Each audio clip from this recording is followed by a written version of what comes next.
मी कैलास सोनवणे आपले हार्दिक स्वागत करतो। सुरुवातीला पाहूया 24 तासातील ताज्या घडामोडी। गरताड गावाजवळ भरधाव ट्रकने मारुती बलेनो कारला धडक देऊन झालेल्या अपघातात एका वृत्तवाहिनीचा पत्रकाराचा जागीच मृत्यू। देवपूर पोलीस ठाण्याच्या पथकाने 2 सराईत बुरट्या चोरट्यांना जेरबंद करीत त्यांच्यावर मोका अंतर्गत दाखल केला गुन्हा।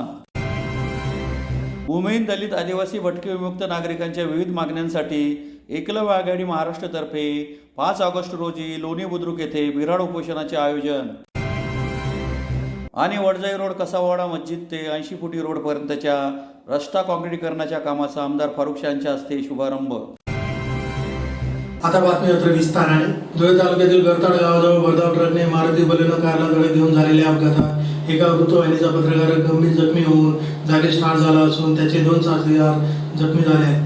अपघातानंतर ट्रक चालकाने ट्रक पळवून धुळ्यात आणत 2 दुचाकींनाही धडक दिल्याची घटना सोमवारी सायंकाळी 7 ते 7:30 वाजेदरम्यान घडली। धुळे तालुक्यातील गरताड गावाजवळ भरधाव ट्रकने मारुती बलेनो कारला धडक देऊन झालेल्या अपघातात एका वृत्तवाहिनीचा पत्रकार गंभीर जखमी होऊन जागीच ठार झाला, तर त्याचे 2 सहकारी जखमी झाल्याची घटना सोमवारी रात्री 7 ते 7:30 वाजेच्या दरम्यान घडली। अपघातानंतर ट्रक चालकाने पलायन करताना ट्रक थेट धुळे शहरात आणली। लोकमान्य हॉस्पिटल जवळ एका दुचाकीस्वारास धडक दिल्यानंतर ट्रक श्रीराम पेट्रोल पंपासमोर एका दुचाकीला शिरडत नालीत जाऊन अडकला। यावेळी संतप्त जमावाने ट्रकवर दगडफेक केली। यात दगड लागल्याने एक पोलीस कर्मचारी जखमी झाला। याबाबत मोहाडी पोलीस ठाणे तसेच शहर पोलीस ठाण्यात नोंद झाली आहे। याबाबत अधिक माहिती अशी की धुळे तालुक्यातील गरताड गावाजवळ मंगळवारी सायंकाळी 7 ते 7:30 वाजेच्या सुमारास चाळीसगावहून धुळ्याकडे भरधाव वेगाने येणारा मालट्रक क्रमांक MP9 MH 1646 ने धुळ्याकडून बोरकोंडकडे जाणारी मारुती बलेनो कारला जोरदार धडक दिली। या अपघातात मुंबई येथील एका वृत्तवाहिनीचा पत्रकार हर्षल कैलास बधाने वय 32 राहणार बोरकोंड तालुका धुळे हा गंभीर जखमी होऊन जागीच ठार झाला, तर त्याचे साथीदार अमोल गंगाधर माळी वय 30, सौरभ कैलास माळी वय 30 राहणार बोरकोंड तालुका धुळे दोघे गंभीर जखमी झाले। या अपघातानंतर ट्रक चालकाने घटनास्थळावरून पळ काढला। यावेळी काही नागरिकांनी त्याचा पाठलागही केला। चालकाने ट्रक न थांबवता थेट ट्रक धुळे शहरात आणली। शहरातील चाळीसगाव रोडवरील लोकमान्य हॉस्पिटलजवळ ट्रकने एका दूध विक्री करणाऱ्या दुचाकीस धडक दिली। त्यानंतरही तो थांबला नाही। त्याने ट्रक अधिकच भरधाव वेगाने चालवीत चाळीसगाव क्रॉसिंग जवळील श्रीराम पेट्रोल पंपासमोर रस्त्याचे काम सुरू असलेल्या ठिकाणी उभी असलेल्या एका दुचाकीला चिरडून ट्रक पळवण्याचा प्रयत्न केला, परंतु रस्त्याचे काम सुरू असल्याने ट्रक एका नालीत जाऊन अडकला। सुदैवाने ट्रक खाली आलेल्या दुचाकीजवळ कोणीही व्यक्ती उपस्थित नव्हती, अन्यथा अनर्थ झाला असता। ट्रक नालीत अडकल्यानंतर चालकाने घटनास्थळावरून पळ काढला, तर त्याच्या सोबत असलेल्या साथीदारास नागरिकांनी पकडून चोप दिला। घटनास्थळी शहर पोलीस ठाण्याचे पोलीस निरीक्षक धीरज महाजन, वाहतूक शाखेचे सहाय्यक पोलीस निरीक्षक भूषण कोते, आझादनगर पोलीस ठाण्याचे अधिकारी व कर्मचाऱ्यांनी धाव घेतली। त्यावेळी संतप्त जमावातील अज्ञात व्यक्तीने ट्रकवर दगडफेक केली। यात ट्रकच्या काचा लाईटचे नुकसान झाले। ही दगड फेकत असताना एक दगड लागल्याने शहर पोलीस ठाण्यातील कर्मचारी जावेद शेख हे जखमी झाले। त्यांना उपचारासाठी रुग्णालयात हलवण्यात आले। याबाबत मोहाडी पोलीस ठाण्यासह शहर पोलीस ठाण्यात गुन्ह्याची नोंद झाली आहे। शहर पोलीस ठाणे आज संध्याकाळी गरताड या गावाजवळ एका ट्रकने 3 व्यक्तींना एका 4चाकी वाहनात असलेल्या 3 व्यक्तींना उडवल्याची माहिती मिळाली आणि सदर ट्रक हा चाळीसगाव चौफुली मार्गे धुळे शहर येथे चाळीसगाव क्रॉस इथे छत्रपती शिवाजी महाराजांच्या पुतळ्याजवळ येऊन जे बांधकाम होतं तिथंही 2 वाहनांना त्यांनी उडवलं होतं आणि इथं थांबलेला होता। सदर अपघातामध्ये एक वार्ताहर मयत झाल्याची आम्हाला बातमी मिळालेली आहे। एक त्यातला गंभीर जखमी आहे आणि एक किरकोळ जखमी आहे। असे 2 जखमी सध्या उपचार घेत आहेत। सदरचा अपघात करणारा ट्रक चालक आणि त्याचा सोबतचा क्लीनर यांना आम्ही ताब्यात घेतलेला आहे। सदरचा ट्रक अपघातग्रस्त ट्रक जो आहे तो इथून मोहाडी उपनगर पोलीस स्टेशन येथे रवाना करीत आहोत। धुळे शहरातील देवपूर पोलीस ठाण्याच्या पथकाने 2 सराईत बुरट्या चोरट्यांना जेरबंद करीत त्यांच्याकडून 8,000चा मुद्देमाल हस्तगत करीत त्यांच्या विरुद्ध पहिल्यांदाच भारतीय न्याय संहितेअंतर्गत संघटित गुन्हेगारी म्हणजे मोका अंतर्गत गुन्हा दाखल झाला आहे। धुळे शहरातील देवपूर पोलीस ठाण्याच्या पथकाने 2 सराईत चोरट्यांना जेरबंद करीत त्यांच्याकडून एक इलेक्ट्रिक टिल्लू पाण्याची मोटर व एक ॲपे रिक्षाची बॅटरी असा सुमारे 8,000 रुपयांचा मुद्देमाल हस्तगत केला आहे। या प्रकरणी देवपूर पोलीस ठाण्यात पहिल्यांदाच भारतीय न्याय संहितेअंतर्गत संघटित गुन्हेगारी म्हणजे मोका अंतर्गत गुन्हा दाखल झाला आहे। हा गुन्हा सिद्ध झाल्यास गुन्हेगारांना 1 ते 7 वर्षाची शिक्षा होऊ शकते। यामुळे या कठोर कायद्याचा गुन्हेगारांवर वचक बसेल अशी शक्यता वर्तवण्यात येत आहे। याबाबत अधिक माहिती अशी की धुळे जिल्ह्यात प्रथमच मिनी मोक्का कायद्याअंतर्गत देवपूर पोलिसांनी कारवाई केली आहे। तुषार रघुनाथ वाळके राहणार देवपूर यांच्याकडील पाण्याचा विद्युत पंप 23 जुलै रोजी चोरीस गेला होता। यावरून दाखल झालेल्या गुन्ह्याचा तपास केल्यानंतर देवपूर पोलीस ठाण्याच्या शोध पथकाने अंमलदार दिलीप सोनवणे यांनी तौसिफ निकम तांबोळी वय 20 राहणार मास्तरवाडी देवपूर व समीर उर्फ फरगेट रफिक पठाण वय 24 राहणार विटाभट्टी देवपूर धुळे या संशयितांना ताब्यात घेतले। दोघांनीही पंप चोरीची कबुली दिल्यानंतर 5,000 रुपये किमतीच्या पाण्याचे विद्युत पंप व 3,000 रुपये किमतीची एक ॲपे रिक्षाची बॅटरी असा 8,000 रुपये किमतीचा मुद्देमाल काढून दिला। पोलिसांनी तो जप्त केला आहे। या दोघांविरुद्ध पोलिसांनी नवीन कायद्यानुसार भारतीय न्याय संहिता 2023 अंतर्गत करण्यात आलेल्या नव्या कलमांच्या अंतर्भावानुसार संघटित गुन्हेगारी कलम 111 व संघटित गुन्हा कलम 112 म्हणजेच मोका कायद्याखाली गुन्हा दाखल केला आहे। या कायद्याचा धुळे जिल्ह्यात प्रथमच वापर झाल्याची माहिती देण्यात आली आहे। सदरची कारवाई जिल्हा पोलीस अधीक्षक श्रीकांत देवरे, अप्पर पोलीस अधीक्षक किशोर काळे, सहाय्यक जिल्हा पोलीस अधीक्षक ऋषिकेश रेड्डी यांच्या मार्गदर्शनाखाली पोलीस निरीक्षक धनंजय पाटील, पोलीस उपनिरीक्षक राजेश इंदवे, शोध पथकाचे मिलिंद सोनवणे, विश्वनाथ शिरसाट, रामकृष्ण माळी, राहुल गुंजाळ, सौरभ कुटे, भटेंद्र पाटिल आदींनी केली। ये देवपुर पुलिस स्टेशन के अंदर हमारा दो अच्छा कामगिरी हुआ है, उसकी रिलेटेड हमने प्रेस कॉन्फ्रेंस लिया। तो हमको 22 तारीख रोजी एक चोरी का गुना दाखिल हुआ है। तो उस चोरी का गुना में हमारा एक पानी का मोटर चोरी हुआ था। फिर वो डिटेक्शन हमको करते समय 2 संशयित आदमी मिला है। वो संशयित आदमी को हमने पुलिस स्टेशन लेके आए एंड उसको इंट्रोगेट करते समय हमको उसने कबूली दिया है कि वो पानी का मोटर हमने ही चोरी किया था। फिर उसके बाद उसका हम भारतीय शिक्षा अधिनियम के अंडर रिकवरी करते समय उसके पास चोरी का मोटर नहीं और चोरी का हमारे पास एक बैटरी भी मिला। तो फिर उसके बाद हमने वो कातरी लिया, ये कहाँ का है, तो फिर उसने कबूली दिया ये दूसरी कड़े उसने ऐसे चोरी किया था, बट वो गुना वो कंप्लेनेंट हमारे पास रजिस्टर नहीं किया था। तो फिर उसने हमने कंप्लेनेंट को बुलाया, वो गुना रजिस्टर करवाया, फिर दूसरे गुने में भी उसने हमने अरेस्ट किया था। तो इसमें 2 गुना का ये डिटेक्शन हो गया है, हमारा रिकवरी भी हो गया है। बट इसमें एक बड़ी बात ऐसा है कि हमारा जो भारतीय न्याय संहिता है, तो इसमें सेक्शन 112 के अंडर एक किरकोल मौका की सेक्शन दिया गया है। जो किरकोल मौका ऐसा सेक्शन है जो उसमें जो गैंग्स होता है वो जो किरकोल स्वरूपाचे गुन्हा करता है, चोरी करता है या फिर सट्टा जैसे त्यांच्याकडे सट्टा जैसे गुना होता है, तो उसके ऊपर हमने 112 की कार्रवाई, उसमें 112 की सेक्शन हम अट्रैक्ट कर सकते हैं। तो 112 की सेक्शन एक किरकोल मौका टाइप है, तो उसमें हम ऐसे छोटे सेक्शन में भी अट्रैक्ट कर सकते हैं। उसमें 7 साल तक पनिशमेंट है। तो हमने ये पहली बार धुळे जिले में ये नवीन कायदा आल्यानंतर आम्ही ये 112 का पहले काम किया है।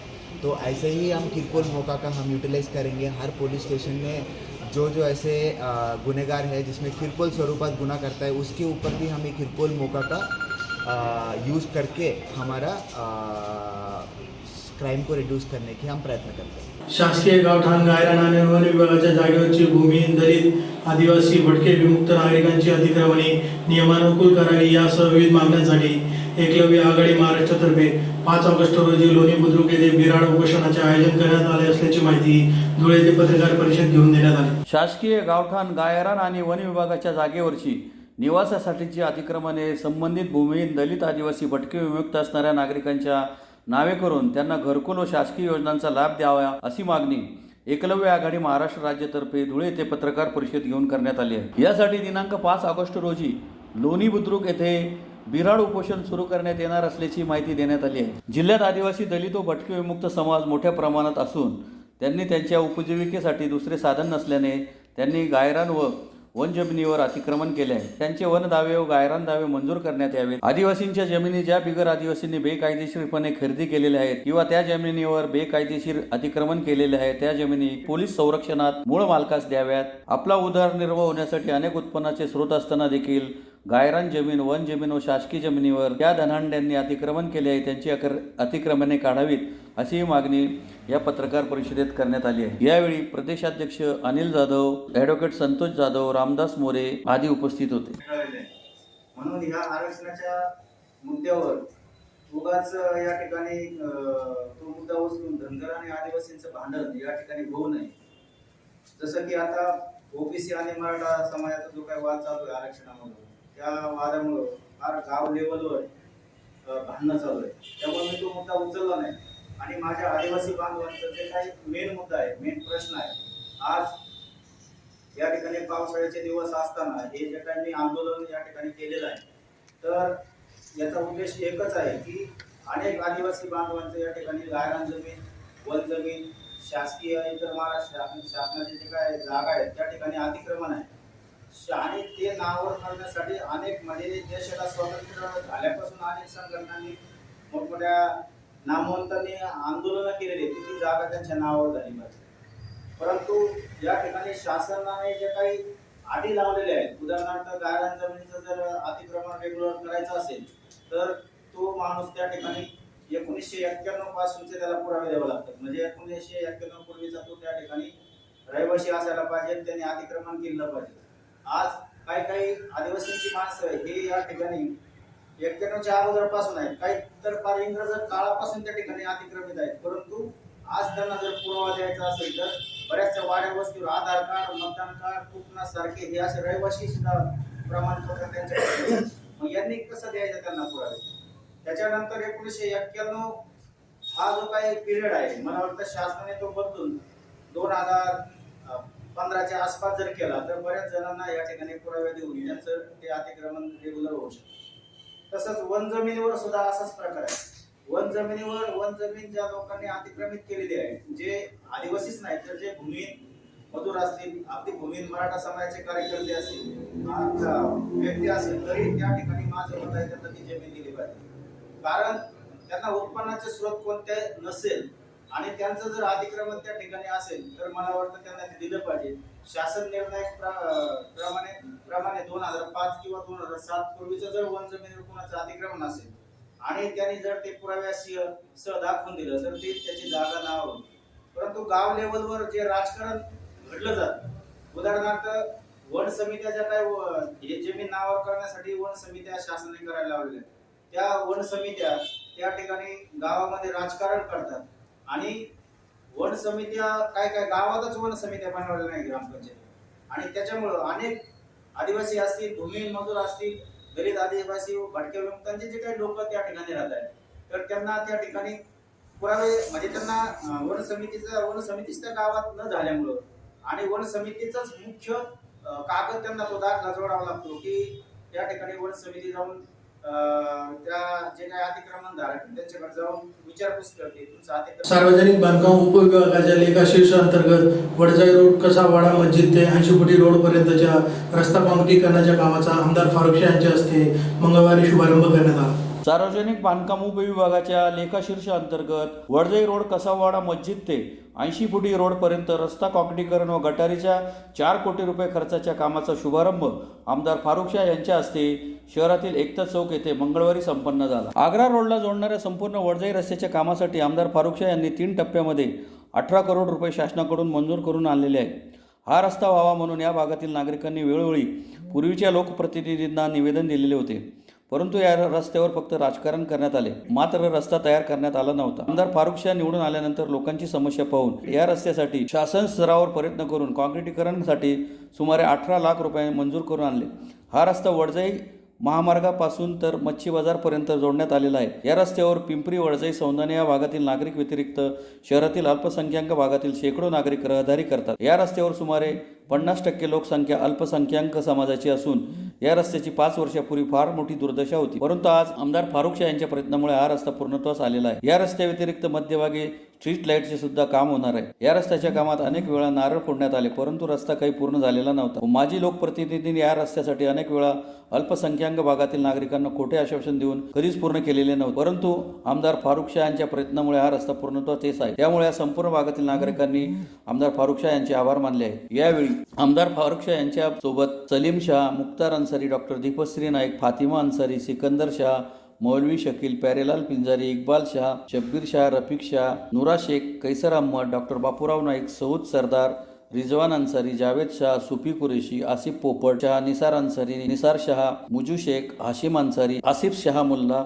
हारून काटिक, मलेका काटिक, अकेला सय्यद, परवीन शेख, शायदा अन्सारी, शबाना शेख, हलीम शमशुद्दीन, शिम अन्सारी, फैजल अन्सारी, सलमान खान, सऊद आलम, कौसर शाह, डॉक्टर शराफत अली, सलमान शेख आदी उपस्थित होते. आता हे संपूर्णपणे म्हणजे कार्यक्षम झालेली आहे आणि लवकरात लवकर जास्तीत जास्त 1 महिना तुम्ही थांबा, 1 महिन्यानंतर तुम्हाला 2 किंवा 3 दिवसात पाणी आम्ही देणार आहोत. जे पालकमंत्री आहे आपल्या जिल्ह्याचे, हे माझ्यासाठी निधी देत नाही. मला अद्याप त्यांनी कुठलाही निधी दिलेला नाही, पण मी डायरेक्ट मुख्यमंत्री, उपमुख्यमंत्री आणि बाकी इतर मंत्र्यांकडून माझ्या मतदारसंघासाठी जेवढा निधी लागणार आहे त्यापेक्षा जास्त निधी मी तिथून आणतो आहे. आणि आता DPTC या जिल्हा नियोजन समितीच्या बैठकीत मी सर्वप्रथम माझ्या शहरवासियांना 2 दिवसाआड पाणी मिळालं पाहिजे, यासाठी पालकमंत्र्यांना आम्ही विनंती केली की आपण तुमच्या दालनात एक बैठकीचे आयोजन करावे आणि हे जे नियोजन शून्य कारभार सुरू आहे पाणी वितरणाबाबतचा, त्यासाठी एक बैठकीचे आयोजन करण्यात यावे. दुसरी मागणी माझी ही होती की आता जे धुळे जिल्ह्यात, धुळे शहरात नसून तर संपूर्ण जिल्हाभरात जे बेरोजगारी सुरू आहे, अनेक युवकांना रोजगार मिळत नाही, त्यासाठी आमचा प्रयत्न आहे की जे धुळ्याची MIDC आहे त्याचं सक्षमीकरण व्हावा, त्याचं बळकटीकरण व्हावा. त्यासाठी आम्ही 3 योजना तिथे मंजूर करून आणलेली होती आणि ते आता कार्यान्वित सुद्धा झालेली आहे. सर्वप्रथम आम्ही तिथे फायर स्टेशन व्हावा त्यासाठी आम्ही काम केला. त्या फायर स्टेशनचं काम सुरू आहे. नंतर जी हरणामाळपासून तर MIDC पर्यंत जी पाण्याची योजना होती ती आम्ही मंजूर करून घेतलेली आहे. त्याचं आम्ही 2 दिवसात काम सुरू करणार आहोत. तिसरा जे महत्त्वाचा मुद्दा होता की आता सध्याच्या स्थितीत MIDC एक पण भूखंड शिल्लक नाही आणि त्यासाठी आम्ही रावेरची जी 156 हेक्टर जागा आहे त्या अधिग्रहित करण्याचा आमचा प्रस्ताव अंतिम टप्प्यात आहे. आता आम्ही पालकमंत्र्यांना पण विनंती केली की आम्ही इथपर्यंत हा प्रस्ताव आणून ठेवलेला आहे, आपण पण त्यात हातभार लावला तर अनेक युवकांना रोजगार उपलब्ध होईल. तिसरा आमचा महत्त्वाचा मुद्दा होता, तिथे जिल्हा अधीक्षक पण उपस्थित होते. मी ही मागणी केली की जे धुळे जिल्ह्यात नशेच्या औषधी विक्री सुरू आहे ते संपूर्णपणे ते बंद व्हावी, त्यासाठी आपण एक टास्क फोर्सची नियुक्ती करावी, अशी अनेक मागण्या मी त्यावेळी केली. पुन्हा एक नजर ठळक घडामोडींवर. गरताड गावाजवळ भरधाव ट्रकने मारुती बलेनो कारला धडक देऊन झालेल्या अपघातात एका वृत्तवाहिनीचा पत्रकाराचा जागीच मृत्यू. देवपूर पोलीस ठाण्याच्या पथकाने 2 सराईत बुरट्या चोरट्यांना जेरबंद करीत त्यांच्यावर मोका अंतर्गत दाखल केला गुन्हा. मुंबईत दलित, आदिवासी, भटके विमुक्त नागरिकांच्या विविध मागण्यांसाठी एकलव्य आघाडी महाराष्ट्रतर्फे 5 ऑगस्ट रोजी लोणी बुद्रुक येथे बिराड उपोषणाचे आयोजन आणि वडजाई रोड कसावाडा मस्जिद ते 80 फुटी रोडपर्यंतच्या रस्ता काँक्रिटीकरणाच्या कामाचा आमदार फारुख यांच्या हस्ते शुभारंभ. याचबरोबर श्रीराम टाइम न्यूजच्या बातमीपत्र संपले. दिवसभरातील ताज्या घडामोडींसाठी पाहत राहा श्रीराम टाइम न्यूज. भेटूया पुढील प्रसारणात. तोपर्यंत नमस्कार.